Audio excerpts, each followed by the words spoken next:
रुद्रपुर के उस वीरान रेलवे ट्रैक पर बिछी जंग लगी पटरियों की अपनी एक खामोश जुबान थी, जिसे गांव के लोग मौत की सरसराहट कहते थे।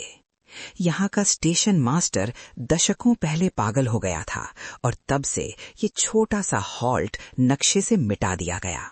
लेकिन इलाके के चरवाहों और राहगीरों का कहना था कि आज भी जब रात के अंधेरे में कोहरा इतना घना हो जाता है कि हाथ को हाथ न सूझे, तब इन पटरियों पर शून्य एक्सप्रेस दौड़ती है, एक ऐसी ट्रेन जिसे आंखों से नहीं सिर्फ रूह से महसूस किया जा सकता है।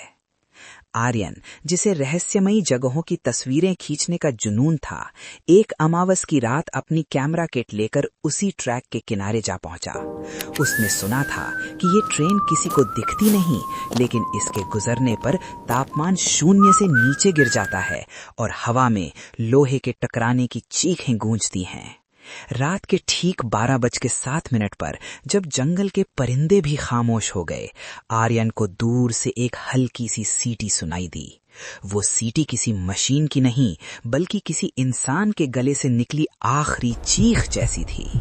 अचानक पटरियों के पास की सूखी पत्तियां बिना हवा के गोल गोल घूमने लगीं और पटरियों पर बिछी गिट्टियां कांपने लगीं।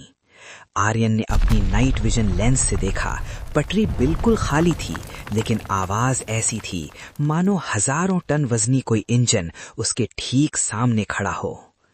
तभी एक बर्फीला झोंपा आर्यन के शरीर को चीरता हुआ निकला। उसे महसूस हुआ कि उसके सामने कोई अदृश्य दीवार खड़ी है।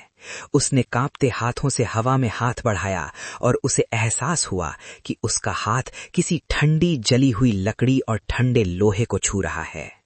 वो एक ट्रेन का डिब्बा था जो वहां था पर नहीं भी था। अचानक एक सड़ांध भरी गंध हवा में फैल गई और आर्यन को महसूस हुआ कि उसे कोई अंदर की तरफ खींच रहा है। बिना सोचे समझे एक अजीब से सम्मोहन में उसने उस अदृश्य पायदान पर पैर रख दिया। अंदर कदम रखते ही बाहरी दुनिया का सन्नाटा खत्म हो गया और कानों में हजारों लोगों के रोने, चिल्लाने और पटरियों के खिसटने का शोर भर गया। ट्रेन के अंदर का नजारा दिल दहला देने वाला था। डिब्बे के अंदर का हिस्सा जलकर काला पड़ चुका था। सीटों पर मुसाफिर नहीं, बल्कि राख के पुतले बैठे थे, जिनके कंकालों ने अभी भी पुराने जमाने के कपड़े पहने हुए थे। वे सब खिड़की से बाहर देख रहे थे, जहां शहर नहीं बल्कि धधकती हुई आग की लपटें दिख रही थीं। तभी एक बूढ़ा कंडक्टर, जिसके चेहरे का आधा मांस गायब था, आर्यन के पास आया। उसके हाथ में एक पीला पड़ चुका टिकट था। उसने अपनी सूखी आवाज में कहा, बेटा, इस ट्रेन में चढ़ने के लिए जान की बाजी लगानी पड़ती है, पर उतरने के लिए अपनी सबसे प्यारी चीज छोड़नी पड़ती है। आर्यन ने घबरा कर देखा कि उसकी अपनी खाल भी अब धीरे धीरे राख में बदल रही है। डर के मारे आर्यन ने अपनी सबसे कीमती चीज, अपना कैमरा, वहीं फर्श पर पटक दिया और चिल्लाते हुए उस अदृश्य दरवाजे से बाहर छलांग लगा दी। उसे लगा जैसे वो किसी अनंत गहरी खाई में गिर रहा हो।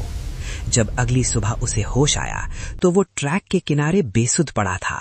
उसके शरीर पर बर्फ जैसी ठंडक थी और उसके हाथ पर जलने के निशान थे।